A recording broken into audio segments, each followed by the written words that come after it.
देवेंद्र फडणवीस हे खूप ज्युनियर आहे उद्धव साहेबांपेक्षा.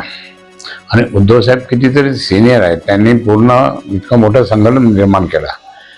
हे सगळे त्या ठिकाणी हे जे आता कुठले लोक आहे ना ते त्यावेळेस सुद्धा उद्धव साहेबांनीच तिकीट दिलेलं आहे. आणि त्याच्यानंतर मग त्या ठिकाणी देवेंद्र फडणवीस मुख्यमंत्री झाले. नंतर आपले सगळे पदाधिकारी जॉईन झाले, आपले मंत्री झाले आणि त्याच्यानंतर मग म्हणजे एकत्र काम केलं. त्याच्यानंतर मग परत या ठिकाणी सगळं सुरुवात झालं. ज्यावेळेस माननीय शिवसेना प्रमुखांच्या नेतृत्वाखाली जे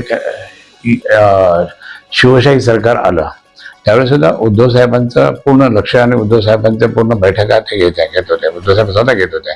त्यावेळेस हे कोणी हे नव्हतेच त्यावेळेस. पण फडणवीस साहेबांनी उद्धव साहेबांना बोलण्याचा टाळावा. उद्धव ठाकरे यांच्याकडून औरंगजेबाची भाषा येते असे बावनकुळे म्हणाले, यावर आपलं मत काय? नाही, औरंगजेबाची भाषा येत नाहीये. ते काय करतात? तेच काम करतात. आता त्यांचंही मुसलमान प्रेम खूप आलं ना, सामन्यात आलेलं आहे, आजच्या पेपरमध्ये आलेलं आहे, बाकीच्या पेपरमध्ये आलेलं आहे.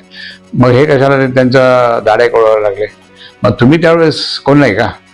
अशा पद्धतीने त्या ठिकाणचं वागणं आहे हे फक्त उद्धव साहेबांना. कारण उद्धव साहेबांच्यामुळे हे हपकले सगळे, एकदम घाबरले आता की आता उद्धव साहेब परत महाराष्ट्रामध्ये सुद्धा सध्या आणणारच आहे.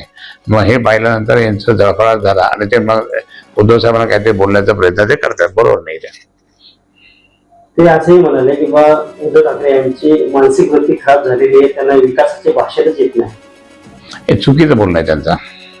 हे त्यांचं बोलणं एकदम चुकीचं आहे. त्यांनी बोलू नये असं स्पष्ट मला असं वाटतं.